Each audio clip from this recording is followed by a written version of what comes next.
Hello students, આજે આપણે ધોરણ 11નો ચેપ્ટર નંબર 14નો છેલ્લો લેક્ચર નંબર 9માં એક ગ્લુકોઝના અણુનું વિઘટન થાય તો 40 એટીપી કઈ રીતથી બને છે. ચલો, તો એ આપણે ખાસ સમજવાનું છે. ચલો, તો એટીપીની ગણતરી કઈ રીતથી કરી શકાય. તો પહેલાં તો ગ્લુકોઝના અણુનું વિઘટન થાય. જોજો, તો એક ગ્લુકોઝના અણુનું વિઘટન થાય, એક ગ્લુકોઝનો અણુ, તો એમાં એટીપી બે રીતથી બને છે. ચાલો, એક આધારક આધારિત ફોસ્ફરીકરણ દ્વારા,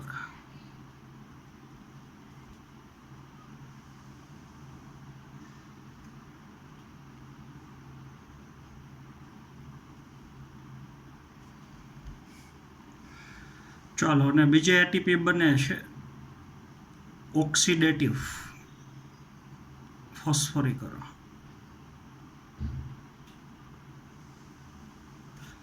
ચાલો, હવે એક ગ્લુકોઝના અણુનું વિઘટન થાય તો આધારક આધારિત ફોસ્ફરીકરણ દ્વારા જો ટોટલ કેટલા એટીપી બને છે તો એ આપણે સમજવાનું છે. ચાલો, હવે કોષરસના આધારકમાં અને કણાભ સૂત્રના આધારકમાં જે એટીપી બને છે એને આપણે કહેશું આધારક આધારિત ફોસ્ફરીકરણ દ્વારા એટીપીનું નિર્માણ. ચાલો, તો ગ્લાયકોલિસિસ આપણને ખબર છે. તમારી સામે મેં ટૂંકમાં ગ્લાયકોલિસિસ લખેલું છે, એટલે ગ્લુકોઝથી શરૂ કરીને જો ફ્રુક્ટોઝ 1,6 બાયફોસ્ફેટ ત્યાં સુધી બધા અણુ એક એક છે, સિંગલ છે. ચલો, પછી ડબલ અણુની પ્રક્રિયા છે. પીજીએલના બે અણુ છે, આપણે બે અણુનું વિઘટન અલગ અલગ લખ્યું છે. ચલો, તો એક ગ્લુકોઝમાંથી છેલ્લે 2 પાયરુવિક એસિડ બને ત્યાં સુધીની ક્રિયા આપણે જે લીટી બતાવીએ છીએ ત્યાં સુધીની ક્રિયા એટલે કહી શકો ગ્લાયકોલિસિસ. ચલો, તો ગ્લાયકોલિસિસમાં આધારક આધારિત ફોસ્ફરીકરણ દ્વારા ટોટલ 4 એટીપી બને છે. જો આને કહેવાય આધારક આધારિત ફોસ્ફરીકરણ દ્વારા એટીપી. ચલો, એક પીજીએલના અણુમાંથી 1 પાયરુવિક એસિડ બને જો તો વચ્ચે 2 એટીપી બને છે. એમ બીજા પીજીએલના અણુમાંથી બીજો પાયરુવિક એસિડ બને તો 2 એટીપી ત્યાં બને છે. ચાલો, પ્રક્રિયાને ભેગી કરી નાખો. આ પ્રક્રિયાને ઉપાડીને આની ઉપર મૂકી દો તો એ ડબલ અણુની પ્રક્રિયા થઈ ગઈ. તો આ 2 એટીપી ભેગા થઈ જાય, આ 2 એટીપી ભેગા થઈ જાય તો બનતા એટીપીના અણુની સંખ્યા ટોટલ 4 છે, આધારક આધારિત ફોસ્ફરીકરણ દ્વારા. ચાલો, હવે આગળ. ચલો, એક પાયરુવિક એસિડના અણુનું વિઘટન થાય. જો એક પાયરુવિક એસિડના અણુનું વિઘટન, આટલી પ્રક્રિયા, તો આધારક આધારિત ફોસ્ફરીકરણ દ્વારા પાછો એક એટીપી બને છે. ક્રેબ્સ ચક્રમાં આપણને ખબર છે. તો એ ક્રિયા પાછી કણાભ સૂત્રના આધારકમાં થાય. ચાલો, તો આખો હિસાબ લઈએ આપણે. પીજીએલથી શરૂ કરીને જો પેન ફરે તમારે જોવાનું છે. પીજીએલમાંથી પાયરુવિક એસિડ તો ત્યાં 2 એટીપી બને, અને પાયરુવિક એસિડનું આગળ વિઘટન થાય તો પાછો એક એટીપી ત્યાં બને, તો ટોટલ 3 એટીપી થયા. ચલો, એવા જ 3 એટીપી અહીંયા થશે. પીજીએલના એક અણુમાંથી પાયરુવિક એસિડ બને 2 એટીપી. ચાલો, આની નીચે આપણે ક્રેબ્સ ચક્ર દર્શાવેલ નથી, પણ આની જેમ જ એક ક્રેબ્સ ચક્ર અહીંયા આવશે. ચાલો, તો ટોટલ 6 એટીપી બન્યા. જોજો, હવે આપણે અલગ કરી નાખીએ. એક ગ્લુકોઝના અણુનું વિઘટન થતું હોય તો ગ્લાયકોલિસિસમાં આધારક આધારિત ફોસ્ફરીકરણ દ્વારા 4 એટીપી બને છે, અને 2 ક્રેબ્સ ચક્ર થાય એટલે 2 ક્રેબ્સ ચક્રના અહીંયા 2 એટીપી.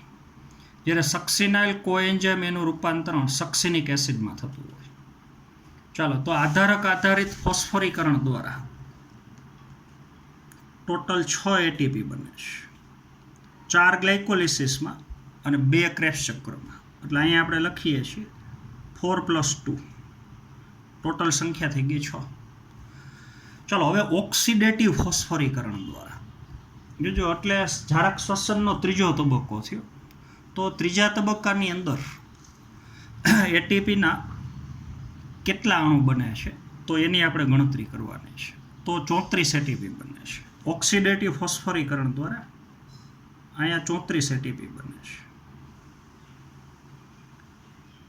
જોજો તો 34 ને 6 ટોટલ 40 એટીપી બને છે. હાલો આ તમે સમજી ગયા હશો. જોજો હવે ઓક્સિડેટિવ ફોસ્ફોરીકરણમાં 34 એટીપી કઈ રીતથી બને છે તો કે ગ્લાયકોલિસિસ અને ક્રેબ્સ ચક્ર બે ભેગું લેવાનું.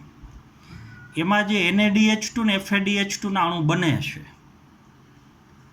અને એ જ્યારે શ્વસનના ત્રીજા તબક્કામાં જાય એનું ઓક્સિડેટિવ ફોસ્ફોરીકરણ થાય તો ત્યાં 34 એટીપી બને છે. જોજો તો એક ગ્લુકોઝના અણુનું જ્યારે જરાક શ્વસન થતું હોય તો ગ્લાયકોલિસિસ અને ક્રેબ્સ ચક્ર બે ભેગું કરો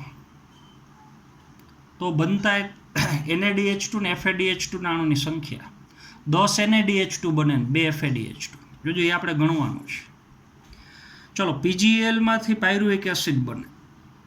જોજો આપણી પાસે 2 PGLના અણુ છે. એકની આપણે સંપૂર્ણ પ્રક્રિયા બતાવી આખી ગ્લાયકોલિસિસ પ્લસ નીચે આખું ક્રેબ્સ ચક્ર. એમ બીજામાં ગ્લાયકોલિસિસ નીચે આખું ક્રેબ્સ ચક્ર. ચલો તો PGLમાંથી પાયરુવિક એસિડ બને તો અહીંયા 1 NADH2 બને. પહેલાં આપણે એકની જ ગણતરી કરીએ આખી. તો PGLમાંથી પાયરુવિક એસિડ બને એટલે 1 NADH2 આપણે ગણતરી કરતી જવાની છે. પાછું પાયરુવિક એસિડમાંથી એસિટાઇલ કોએન્ઝાઇમ બને ત્યાં પાછો 1 NADH2 એટલે ટોટલ 2 થયા. પછી ક્રેબ્સ ચક્રની જે મુખ્ય પ્રક્રિયા છે આખી એમાં 3 NADH2 1 2 અને 3. આ ઘટકોના નામ મેં ટૂંકમાં લખ્યા છે. SA એટલે સાઇટ્રિક એસિડ, પછી આ cis aconitic acid, isocitric acid, oxalosuccinic acid, alpha ketoglutaric acid, succinyl coenzyme, આ succinic acid, fumaric acid, malic acid, oxaloacetic acid. તો એક PGLના અણુનું સંપૂર્ણ વિઘટન થાય છે. અહીંથી આપણે લેવાનું તો NADH2ના અણુની સંખ્યા તમે સમજી શકો 5 NADH2. ફરીથી ગણીએ 1 2 3 4 અને 5 NADH2 અને 1 FADH2. જો હવે આને આ પ્રક્રિયા પાછી બીજી વખત આના માટે આવશે એ જ રીતથી. તો હવે આપણે સંખ્યા અહીંથી ડબલ કરતા જઈએ. 2 અણુની પ્રક્રિયા ભેગી લઈ એક PGLમાંથી એક પાયરુવિક એસિડ બને તો 1 NADH2. તો 2 અણુની પ્રક્રિયા ભેગી લ્યો તો અહીંયા 2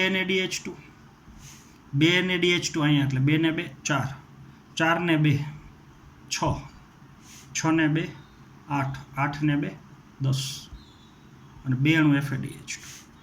તો આપણને ખબર છે એક ગ્લુકોઝના અણુનું વિઘટન થાય તો 10 NADH2 અને 2 અણુ FADH2. તો જો આ 12 અણુઓ જ્યારે ત્રીજા તબક્કામાં જશે ઓક્સિડેટિવ ફોસ્ફોરાયલેશન તો 1 NADH2ના અણુનું વિઘટન થાય તો 3 ATP બને અને 1 FADH2ના અણુનું વિઘટન થાય તો 2 ATP બને. તો 10 તેરીને 30 ATP આના થયા NADH2ના અને 2 ને 2 4 ATP આના થયા. તો આ બેનો સરવાળો કરી નાખો તો થઈ ગયા ટોટલ 34 ATP. તો 34 ATP એ ત્રીજા તબક્કામાં બન્યા ઓક્સિડેટિવ ફોસ્ફોરીકરણ. તો ઓક્સિડેટિવ ફોસ્ફોરીકરણ દ્વારા 34 ATP. ચલો હવે બનતા એટીપીના અણુની સંખ્યા જો બરોબર સમજો એ 40 છે ખરેખર, પણ હવે ચોખ્ખા નફારૂપ કીએ ખર્ચો બાદ કરતા. જોજો તો સુકોષ કેન્દ્રી કોષની આપણે વાત કરીએ. સુકોષ કેન્દ્રી કોષ તો એમાં આપણને ખબર છે બીજો અને ત્રીજો તબક્કો એટલે કે ક્રેબ્સ ચક્રનું ઓક્સિડેટિવ ફોસ્ફોરાયલેશન એ કણાપ સૂત્રમાં થાય અને પહેલો તબક્કો ગ્લાયકોલિસિસ એ કોષરસ આધારકમાં થાય.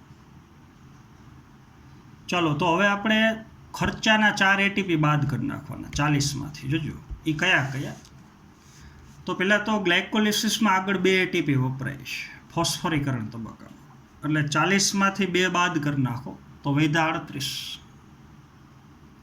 ચલો બીજા બે એટીપી આપણને ખબર છે ગ્લુકોઝમાંથી બે અણુ પાયરુવેક એસિડના બને તો એટલી ક્રિયાને આપણે ગ્લાયકોલિસિસ કહીએ છીએ. તો હવે કોષરસ આધારકમાંથી પાયરુવેક એસિડ એ જશે કણાપ સૂત્રનો આધારક. તો ત્યાં એના પ્રસરણ માટે 2 એટીપી જેટલી શક્તિ વપરાય. તો 4 એટીપીનો ખર્ચો થયો. ગ્લાયકોલિસિસના ફોસ્ફોરીકરણ તબક્કામાં 2 એટીપી વપરાય અને 2 એટીપી પાયરુવેક એસિડ કોષરસમાંથી કણાપ સૂત્રમાં જાય ન્યા વપરાય.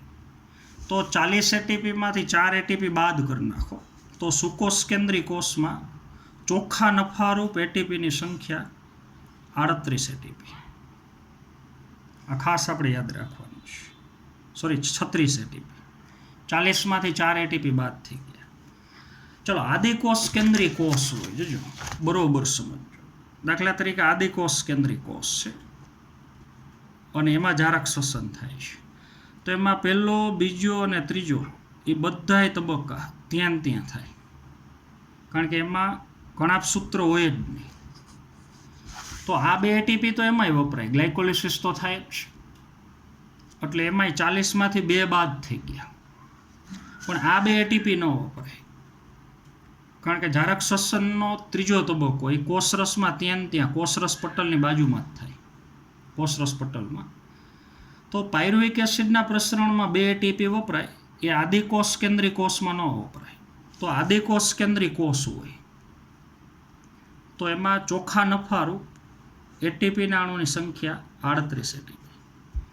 તો આ ખાસ તમારે યાદ રાખવાનું છે કે ગ્લુકોઝના એક અણુનું સંપૂર્ણ વિઘટન થાય જારક શ્વસનમાં.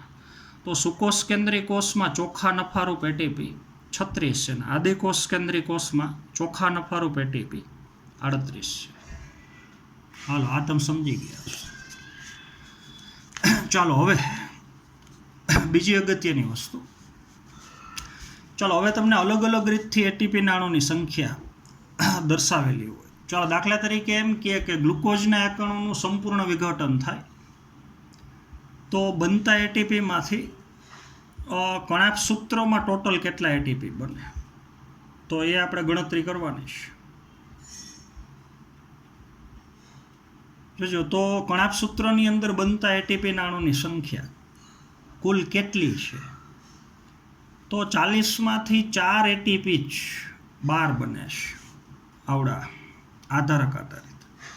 આ 2 અણુમાંથી એટીપી બને તો આ 2 અણુ પણ જશે કણાપ સૂત્રમાં, તો એમાંથી જે 6 એટીપી મળશે એ બનશે તો કણાપ સૂત્રમાં જ. ચાલો તો 34 એટીપી આ જે છે એ તો કણાપ સૂત્રમાં બને ત્રીજા તબક્કામાં, અને 2 એટીપી આ એ કણાપ સૂત્રમાં જ બને. 2 ક્રેબ્સ ચક્ર થાય તો આ 2 એટીપી આ, એટલે 34 ને 2 36. તો ખાલી કોષરસ આધારકમાં જે 4 એટીપી બન્યા એ જ કણાપ સૂત્રની બહાર બન્યા. તો આ ખાસ તમારે યાદ રાખવાનું છે કે 36 એટીપી એ કણાપ સૂત્રની અંદર બને છે અને 4 એટીપી કણાપ સૂત્રની બહાર બને છે. ચાલો હવે આપણને એવું પૂછે કે પીજીએલના એક અણુનું સંપૂર્ણ વિઘટન થાય તો કેટલા એટીપી બને. જોજો હવે ગ્લુકોઝના એક અણુનું સંપૂર્ણ વિઘટન થાય તો 40 બને, તો 40ના 2 ભાગ કરી નાખો. એટલે અહીંથી આપણે ગણતા જાય એમ કે પીજીએલના એક અણુનું સંપૂર્ણ વિઘટન થાય તો કુલ કેટલા એટીપી બને, તો આટલી પ્રક્રિયા આપણે લેવી પડે આખા. તો હવે અહીંયા 3 એટીપી આપણે સીધા ગણતા જ જવાના. આ ત્રીજા તબક્કામાં જશે તો 1 NaDH2માંથી 3, તો 3 4 5, 5 ને 3 8, 8 ને 3 11, 11 ને 3 14, 14 ને 1 15, 15 ને 2 17, 17 ને 3 20. તો 20 એટીપી પ્લસ અહીંયા ભેગા આવશે 20 એટીપી. ચલો હવે આપણને એવું પૂછે દાખલા તરીકે કે પીજીએપી એટલે કે 1,3 બાયફોસ્ફોગ્લિસરિક એસિડ એના એક અણુનું વિઘટન થાય તો કેટલા એટીપી બને. તો 20 આપણે ગણ્યા હમણાં, એમાંથી ઉપરના 3 બાદ કરી નાખવાના એટલે 17 થશે. તો 1 2 2 ને 3 5, 5 ને 3 8, 8 ને 3 11 ને 12, 12 ને 2 14, 14 ને 3 17. ચલો એવી જ રીતથી કોઈ પણ અણુ માટે તમને પૂછે હવે નીચે, તો એ ગણતરી તમે કરી શકો. જે અણુ પૂછે ત્યાંથી આગળ આધારક આધારિત કેટલા બને એ ગણી લેવાના, અને આગળ NaDH2 ને FADH2 કેટલા બને છે એ ગણવાનું. NaDH2 ગુણ્યા 3 ATP કરવાના અને FADH2 ગુણ્યા 2 ATP ગણવાના. ચલો તો એ રીતથી તમે એટીપીના અણુની સંપૂર્ણ ગણતરી કરી શકો. જોજો હવે બીજી અગત્યની વસ્તુ, એક ગ્લુકોઝના અણુનું વિઘટન થાય તો 10 NaDH2 2 FADH2 બને છે. તો આ 12 અણુઓ જશે જારક શ્વસનનો ત્રીજો તબક્કો, એ તમને ખબર છે. તો જારક શ્વસનના ત્રીજા તબક્કામાં જ્યારે આ એટીપીના અણુઓ જશે ત્યારે એક NaDH2ના અણુનું વિઘટન થાય તો એને એક ETS કહેવાય, એક વિજાણુ પરિવહન તંત્ર. જો એક NaDH2ના અણુનું વિઘટન થાય તો એક વખત 2 ઇલેક્ટ્રોન મુક્ત થાય, પાછું બીજાનું થાય પાછા 2 ઇલેક્ટ્રોન, ત્રીજાનું થાય પાછા 2 ઇલેક્ટ્રોન. તો આપણે જે રેડોક્સ શૃંખલા બતાવી હતી ઓલા 5 સંકુલ, એમાંથી 2 ઇલેક્ટ્રોન એક વખત પસાર થાય તો એક વિજાણુ પરિવહન તંત્ર થયું. તો 10 NaDH2ના અણુનું વિઘટન થાય તો 10 વખત 2 ઇલેક્ટ્રોન વિજાણુ પરિવહન તંત્રમાંથી પસાર થાય તો ETS 10 વખત થાય. 2 FADH2ના અણુનું વિઘટન થાય તો 2 વખત 2 ઇલેક્ટ્રોન એમાંથી પસાર થાય, એટલે 2 ETS આના થાય. તો ટોટલ 12 ETSની જરૂર પડે. તો ત્યાં પાણીના 12 અણુ બનશે, આપણને ખબર છે. આપણે આવું બતાવ્યું હતું કે જે સંકુલ નંબર 4 છે, જોજો, તો એના ઘટકોમાં પહેલાં તો એક કોપર કેન્દ્ર આવશે, એટલે કોપર A આવશે, પછી સાઇટોક્રોમ A આવશે, પછી સાઇટોક્રોમ A3 આવશે, અને બીજું એક કોપર કેન્દ્ર આવશે એટલે કોપર B. જોજો હવે આ 2 ઇલેક્ટ્રોન મેળવે આપણને ખબર છે. શેમાંથી મેળવે તે તમને ખબર છે, સાઇટોક્રોમ Cમાંથી મેળવે. એટલે સાઇટોક્રોમ C એ આપેલા 2 ઇલેક્ટ્રોન આવી રીતથી પાસ થાય અને છેલ્લે ગુમાવે આ. જો આને ગુમાવેલા જે 2 ઇલેક્ટ્રોન છે, જોજો બરોબર સમજો, તો એ 2 ઇલેક્ટ્રોન અને ભેગું હવે આ 3 ઘટકો જોડાશે, 2 ઇલેક્ટ્રોન, પછી અડધો અણુ વાતાવરણમાંથી કણાભસૂત્રમાં આવેલો ઓક્સિજનનો અણુ, અને કણાભસૂત્રના આધારકમાંથી મેળવેલા 2H+. આ ત્રણેય જોડાઈ જાય તો અહીંયા પાણીનો એક અણુ બને. આવું 2 ઇલેક્ટ્રોન દ્વારા થાય. હવે આપણી પાસે 12 અણુ છે તો 12 વખત 2 ઇલેક્ટ્રોન આમ આવશે, 12 ETS થાય. એટલે બરોબર સમજવાનું છે. તો 12 વખત 2 ઇલેક્ટ્રોન આવે તો આ 12 વખત 1O2 વપરાય, અને 12 વખત અહીંયા 2H+, અને અહીંયા 12 વખત 2 ઇલેક્ટ્રોન. એક વખત 2 ઇલેક્ટ્રોન પાસ થઈને આમ આવે તો 2 ઇલેક્ટ્રોન પ્લસ 2H+ અને અડધો અણુ ઓક્સિજન, એક પાણીનો અણુ બને. તો 12 વખત આ પ્રક્રિયા થતી હોય તો અહીંયા પાણીના 12 અણુ બને. તો 12 વખત 1O2 એટલે આખું થઈ ગયું 6O2.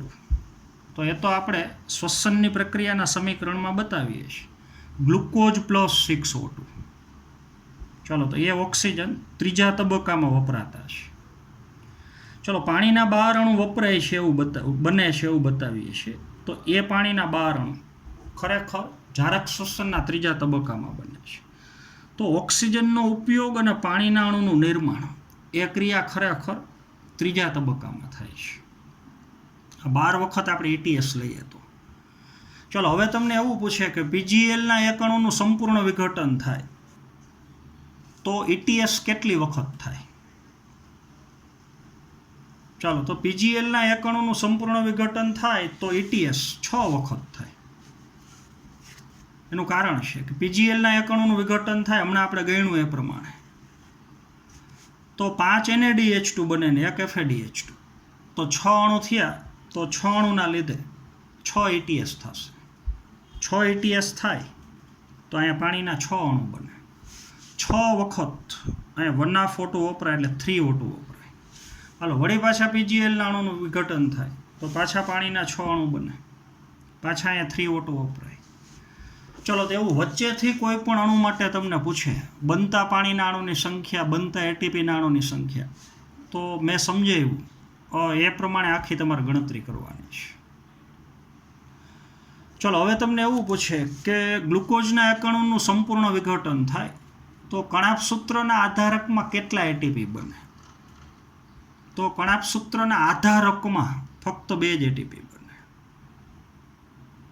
કારણ કે NADH2 ને FADH2 દ્વારા જે એટીપી બનવાના એ તો કણાપ સૂત્રના અંતઃપટલમાં બને, ત્રીજા તબક્કામાં.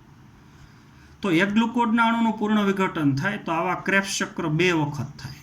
તો એક ક્રેબ્સ ચક્રમાં 1 એટીપી, તો બીજા ક્રેબ્સ ચક્રમાં બીજો એટીપી. તો કણાપ સૂત્રના આધારકમાં બનતા એટીપીના અણુની સંખ્યા જે ફક્ત 2 છે. ચલો, તો આવા તો ઘણી બધી પ્રકારના પ્રશ્નો, અવનવા પ્રશ્નો એ તમને પૂછાઈ શકે. ચાલો, તો ક્વેશ્ચન ગમે ત્યારે આ પૂછાય તો શું ક્વેશ્ચન પૂછ્યો છે? પૂછેલા ક્વેશ્ચનને અનુલક્ષીને ગ્લાયકોલિસિસ કે ક્રેબ્સ ચક્ર, તો એમાં ક્યાંથી તમારે વિચારવાનું છે ને આગળ ક્યાં સુધી વિચારવાનું છે એ તમારે જોવાનું છે. ચલો, પણ એટીપી 2 રીતથી બને છે એ મગજમાં ખાસ મુદ્દો રાખવાનો છે. એક આધારક આધારિત ફોસ્ફરીકરણ દ્વારા અને એક ઓક્સિડેટિવ ફોસ્ફરીકરણ દ્વારા. સીધા જેટલા એટીપી બને, કોષરસનો આધારક કે કણાપ સૂત્રનો આધારક, તો એને કહેવાનું આધારક આધારિત ફોસ્ફરીકરણ. ચલો, અને ત્રીજા તબક્કામાં NADH2 ને FADH2નું વિઘટન થવાથી જે 2H+ ને 2 ઇલેક્ટ્રોન મુક્ત થાય, એ જ્યારે વિજાણુ પરિવહન તંત્રમાંથી પસાર થાય ત્યારે જે એટીપી બને એને કહેવાનું ઓક્સિડેટિવ ફોસ્ફરીકરણ દ્વારા એટીપીના અણુનું નિર્માણ. હાલો, તો આ તમે આખી પ્રક્રિયા સમજી ગયા હશો. ચલો, તો આ પ્રમાણે આખી એટીપીના અણુની ગણતરી તમારે યાદ રાખવાની છે. ચલો, પછી જ્યારે આગળ ઝૂમ મીટિંગ આપણી હશે ત્યારે વધારે કાંઈ તમને આમાં ન સમજાતું હોય તો ઝૂમ મીટિંગ માટે તમારી જે ક્વેરી છે, ક્વેશ્ચન છે, એ બધા સોર્ટ આઉટ કરીને રાખવાના છે. ચાલો, તો એમાં તમે જ્યારે ક્વેશ્ચન મને પૂછશો તો આગળ હું તમને એમાં વધારે સમજાવીશ. ચલો, પણ એટીપીની ગણતરી સમજવા માટે જે રીતથી મેં ચાર્ટ બતાવ્યો છે કે આખું ગ્લાયકોલિસિસ અને પછી તરત જ નીચે ક્રેબ્સ ચક્ર, એવું આ બાજુ હજી આવશે. આખું ગ્લાયકોલિસિસ, નીચે આખું ક્રેબ્સ ચક્ર. એટલે આખી પ્રક્રિયા સળંગ વિચારવાની છે. A to Z પહેલાં ગ્લાયકોલિસિસ અને ક્રેબ્સ ચક્ર મેં જે પ્રમાણે સમજાવ્યું છે એ પ્રમાણે આખું યાદ રાખવાનું છે. તો તમારે એટીપીની ગણતરી સમજવામાં ઘણી બધી સરળતા રહેશે. ચાલો, તો અહીંયા આપણે 11th કોર્સ પૂરો થઈ જાય છે. તો આવતા પીરિયડથી હવે 12th ચેપ્ટરના તમને વિડીયો લેક્ચર મળશે. ચાલો, તો આજના પીરિયડમાં આપણે અહીંયા સુધી રાખશું. Thank you.